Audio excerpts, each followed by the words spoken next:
بالله من الشيطان الرجيم. بسم الله الرحمن الرحيم. الحمد لله رب العالمين الرحمن الرحيم مالك يوم الدين. إياك نعبد وإياك نستعين. اهدنا الصراط المستقيم صراط الذين أنعمت عليهم غير المغضوب عليهم ولا الضالين. الحمد لله وكفى وسلام على عباده الذين اصطفى. اما بعد،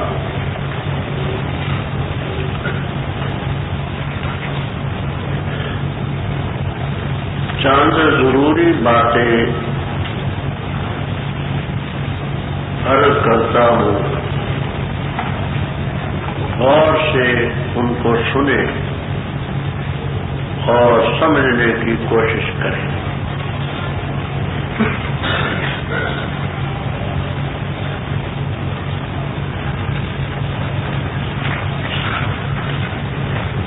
قرآن کریم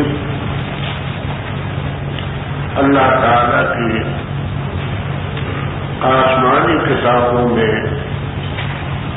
آخری اور مکمل کتاب ہے۔ اللہ تعالی کے فضل و کرم سے یہی قرآن کریم لوح محفوظ میں تھا،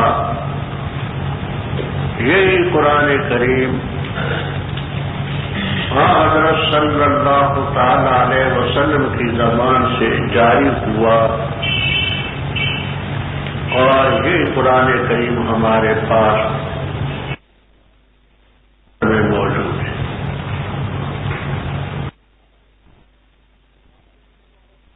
باتیں تو بہت سی کہنے کی ہیں، مگر سب باتیں بیان کرنے کا وقت نہیں ہوتا۔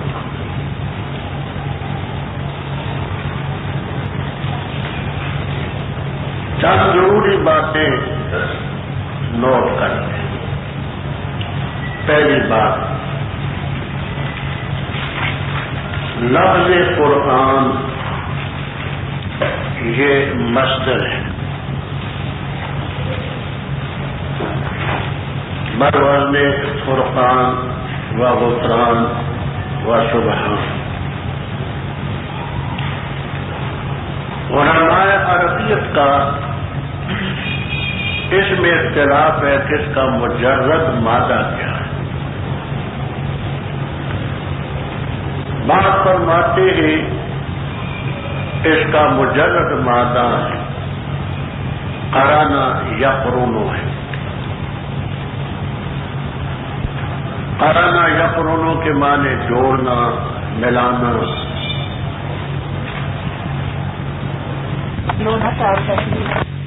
کبھی فاعل کے معنی میں آتے ہیں، کبھی مفعول کے معنی میں آتا ہے۔ تو یہ مبنی للمفعول ہے۔ تو قرآن کے معنی مقرون ہے، مقرون بعضہ ببعض، بعض کو بعض کے ساتھ جوڑا گیا، مضمون کے ساتھ، صورت کے ساتھ، دعویٰ دلیل کے ساتھ، جنت تک کا ذکر دوزخ کے ساتھ، مومنین کا کافروں کے ساتھ۔ تو لفظ قرآن قرانا یقرن مجرد مادہ ہے، بمعنی مقرون کے۔ دوسرے حضرات فرماتے ہیں کہ نہیں، اس کا مجرد ہے قراء یقرأ فتح، اور مبنی للمفعول ہے، معنی یہ ہے مقروء، پڑھی ہوئی کتاب، یعنی جو کتاب دنیا میں پڑھی جاتی ہے سب سے زیادہ وہ یہی ہے، اور پڑھے جانے کے قابل بھی یہی ہے۔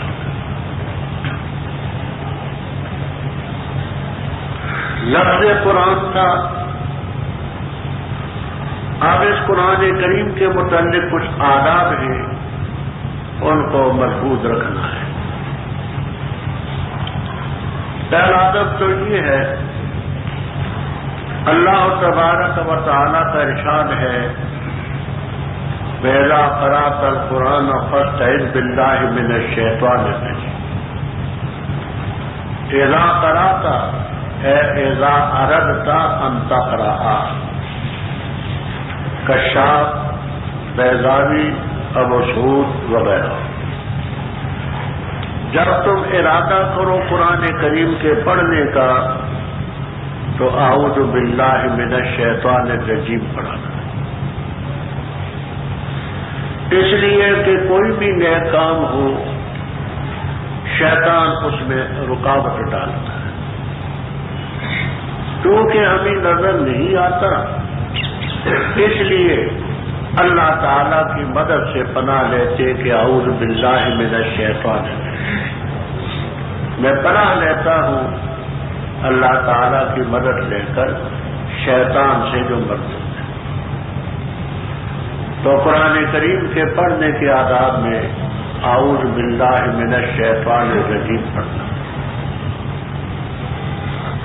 حدیث ہے ابو داؤد میں، نسائی میں، مسند احمد میں، موارد الزمان وغیرہ میں کہ کل امر ذی بال، ہر وہ کام جو اچھا ہو، شان والا ہو، درجے والا ہو، اس کو نہ شروع کیا جائے فی روایت بے بسم اللہ الرحمن الرحیم، یہ روایت ہے، بے حمد اللہ کے لفظ بھی، بے ذکر اللہ کے بھی، اور بے بسم اللہ الرحمن الرحیم کے لفظ بھی۔ امام نووی رحمہ اللہ تعالی شرح مسلم میں اس روایت کو بیان کر کے فرماتے جید کھری سند کے ساتھ، تو جو اچھا کام ہو اس کو شروع کرنے سے پہلے بسم اللہ ہی پڑھنا چاہیے، بسم اللہ الرحمن الرحیم، کیونکہ اعوذ باللہ کا پڑھنا قرآن سے ثابت ہے، قرآن قطعی ہے اور اس کا حق بھی مقدم ہے، تو اس لیے اعوذ باللہ پہلے ہونی چاہیے۔ بسم اللہ الرحمن الرحیم کا ثبوت حدیث سے ہے جو خبر واحد ہے، اور حدیث کا درجہ قرآن پاک کے بعد ہے، لہذا پاک کو بسم اللہ، پہلے اعوذ باللہ من الشیطان الرجیم، پھر بسم اللہ الرحمن الرحیم۔ اور ویسے بھی سلب کا مقام ایجاب سے پہلے ہے، پہلے لا الہ ہے پھر الا اللہ ہے۔ اعوذ باللہ میں پناہ لینی جو سلب کے درجے میں ہے، اور بسم اللہ الرحمن الرحیم میں رب تعالیٰ کی ذات سے استعانت کرنی ہے، تو اس بات کے معنی میں تو قرآن کریم کے آداب میں سے یہ ادب ہے کہ اعوذ باللہ پڑھیں پھر بسم اللہ پڑھیں۔ علامہ شانی رحمہ اللہ تعالی لکھتے ہیں کہ سب کتابوں میں بسم اللہ پڑھیں اور باقی کتابوں میں اور اندر استاد اعوذ باللہ قرآن کے علاوہ کسی میں نہ پڑھیں۔ قرآن میں تو پڑھنا ہے، نص سے ثابت ہے۔ قرآن کریم کے آداب میں سے ایک ادب یہ ہے کہ لا یمس الا المطہرون، بے وضو قرآن کریم کو ہاتھ نہ لگایا جائے۔ ائمہ ثلاثہ رحمہم اللہ تعالی کا یہ مسلک ہے، وہو القول المشہور للامام احمد رحمہ اللہ۔ امام احمد رحمہ اللہ تعالی کا بھی مشہور قول ہے، وہ ائمہ اربعہ رحمہم اللہ تعالی اس کے قائل ہیں کہ بے وضو قرآن کریم کو ہاتھ نہیں لگانا، پڑھنے کی اجازت ہے عند القرب۔ زبانی قرآن کریم پڑھنا چاہے تو بے وضو پڑھ سکتا ہے، کوئی پابند نہیں، جنبی نہیں پڑھ سکتا، حیض اور نفسا نہیں پڑھ سکتے، باقی قرآن کریم بے وضو پڑھ سکتے، ہاتھ بھی لگا سکتے۔ اس لیے انسان ہے، اگر وضو ٹوٹ جائے تو اپنے ساتھی کو اشارہ کر دے کہ بھائی قرآن پاک کو بند کر دینا اور بے وضو ہاتھ نہ لگا۔ قرآن کریم کی تفسیر سب سے پہلے قرآن کریم سے ہو۔ اگر ایک مقام پر قرآن پاک میں اجمال ہے، اختصار ہے، تو دوسرے مقام پر اس کی تفسیر۔ ظاہر بات ہے کہ جو تفسیر خود قرآن کریم میں ہو وہ سب سے اقدم ہو۔ اس کے لیے ضروری ہے کہ آپ یہ اصطلاح بھی یاد رکھیں۔ یہ عین کا لفظ آپ جانتے ہیں کہ رکوع کا مخفف ہے، جس کے معنی ایک تفسیر سے جزء کے آتے ہیں، ایک جز۔ اس رکوع کے اوپر ایک ہندسہ ہوتا ہے، ایک اس کے پیٹ میں ہوتا ہے، ایک نیچے ہوتا ہے۔ یہ پہلا پارا ختم ہوتا ہے جہاں وہ نکالے تاکہ آپ کو سمجھ آئے۔ جہاں پہلا پارا ختم ہوتا ہے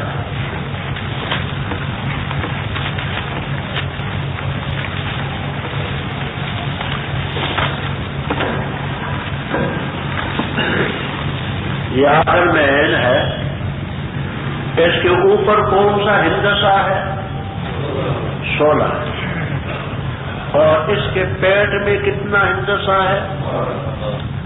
اور نیچے جو ہے وہ کتنا ہندسہ ہے؟ 16۔ تو آپ اصطلاح یاد رکھیں۔ اوپر کا جو ہندسہ ہے وہ سورت کا رکوع بیان کرے گا۔ مثلا سورہ بقرہ کا یہاں 16واں رکوع ختم، اوپر کا ہندسہ سورت کا بیان کرے گا کہ سورت کا اتنا رکوع، اور بالکل نچلا ہندسہ یہ پارے کا بیان کرے گا کہ پارے کا اتنا رکوع یہاں ختم۔ یہاں چونکہ سورت کا بھی پارے کا بھی رکوع ایک ساتھ چل رہا ہے، سورت اور تو ہے کوئی نہیں، تو اس لیے یہاں دونوں ایک ہیں۔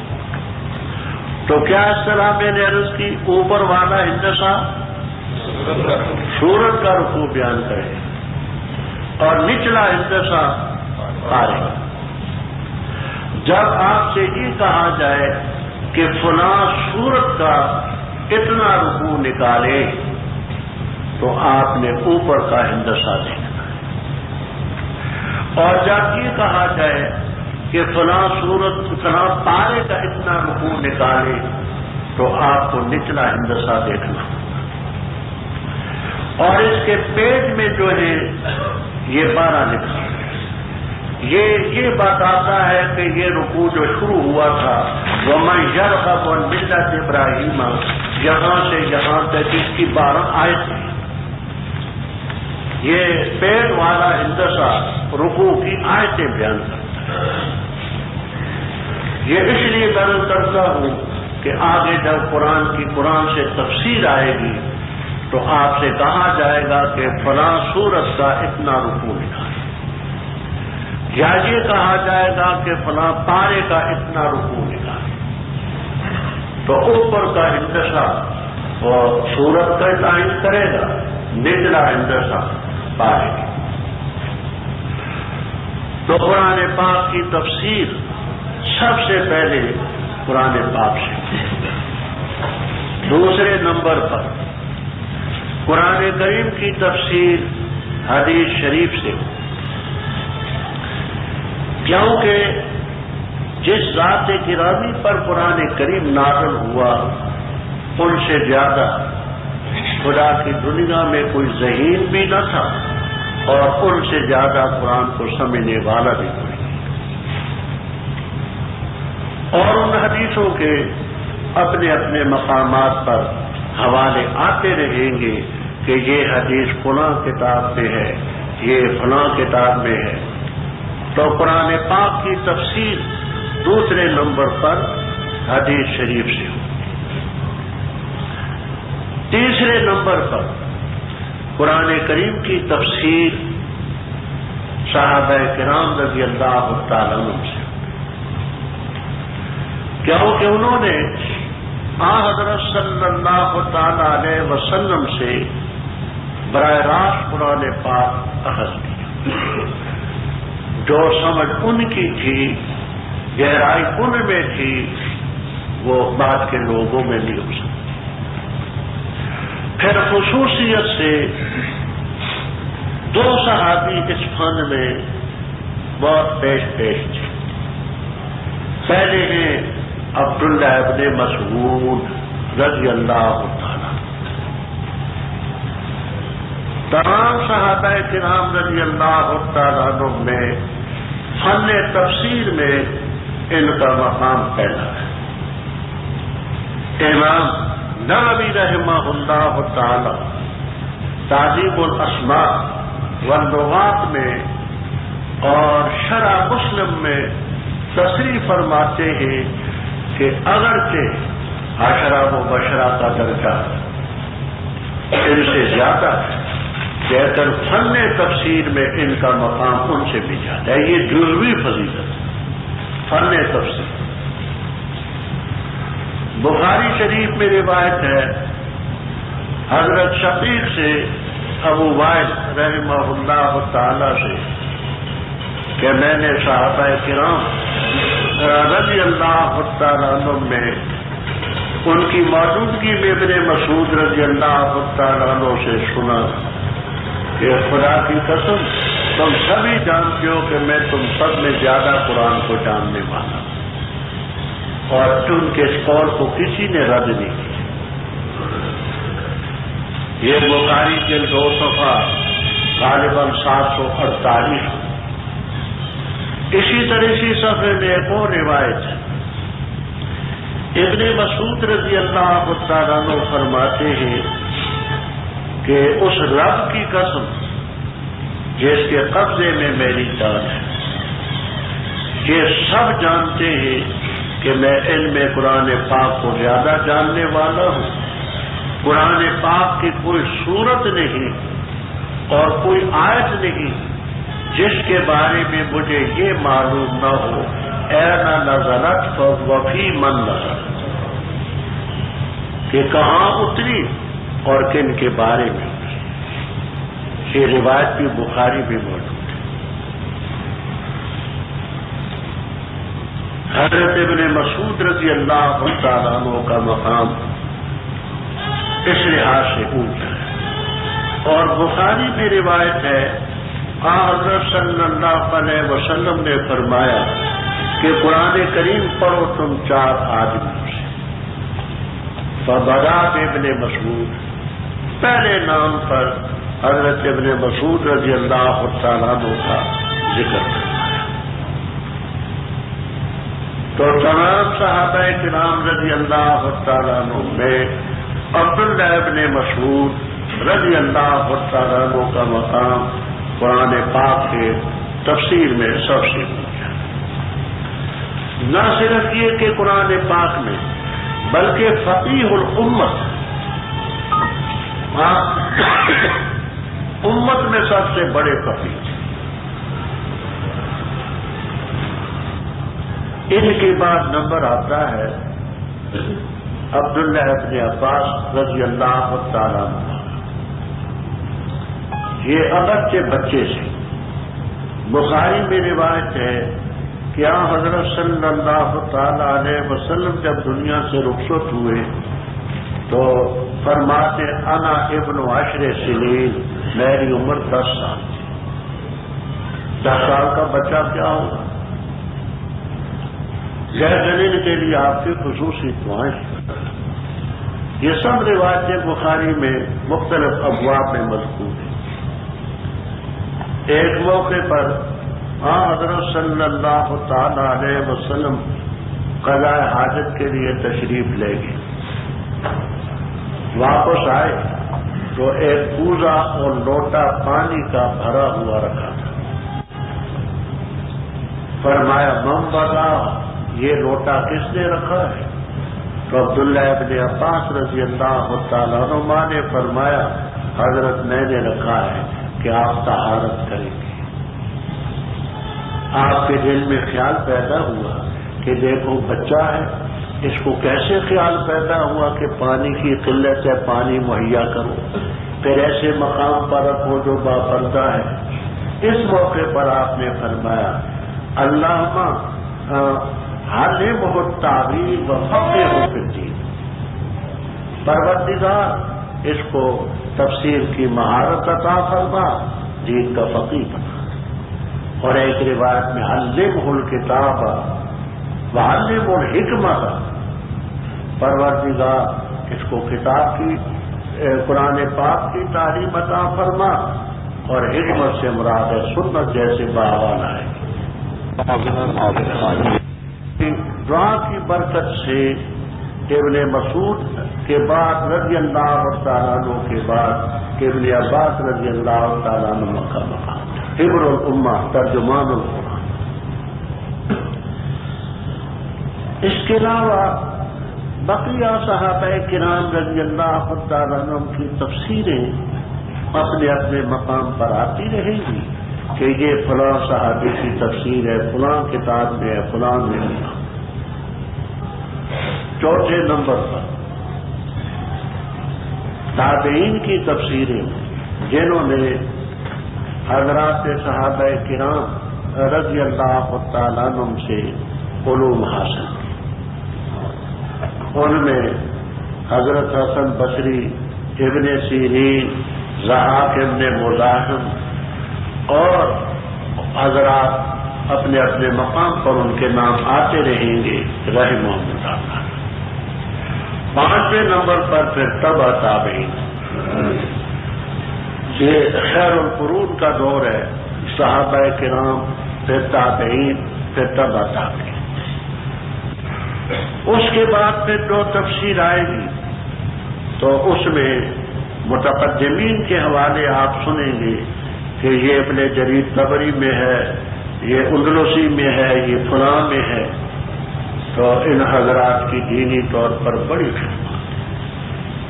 یہ دعویٰ کرنا کہ ہم قرآن کریم کو ان کے بغیر اب خود سمجھ سکتے ہیں، یہ پلے درجے کی نادانی.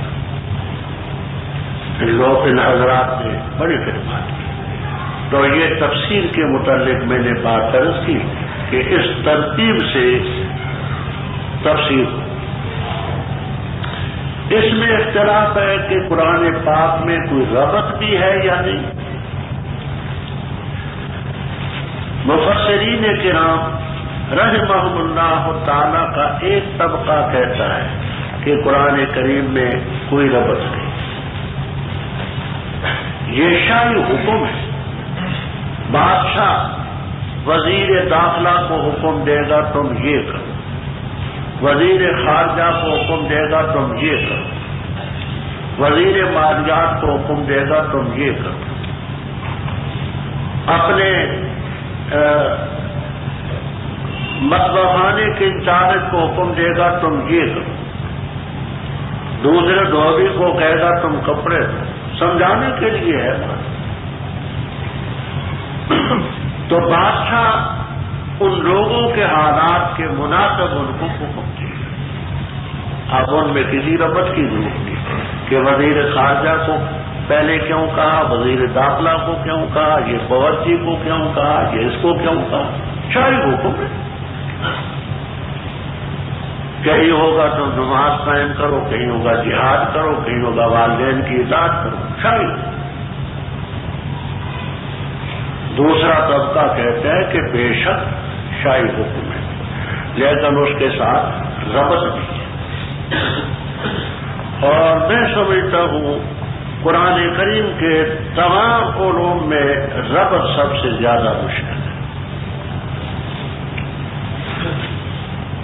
اس ربط کے متعلق جن حضرات نے کوشش کی ان میں امام فخر الدین رازی رحمہ اللہ تعالی، علامہ محمد ابن محمد عمادی رحمہ اللہ تعالی وہ شہود والے، متاخرین میں حضرت حقانی رحمہ اللہ تعالی، مولانا تھانوی رحمہ اللہ تعالی، ہمارے مرشد مولانا حسین علی صاحب رحمہ اللہ تعالی، یہ حضرات قرآن پاک کے ربط کو بڑا اہمیت دیتے تھے اور اپنے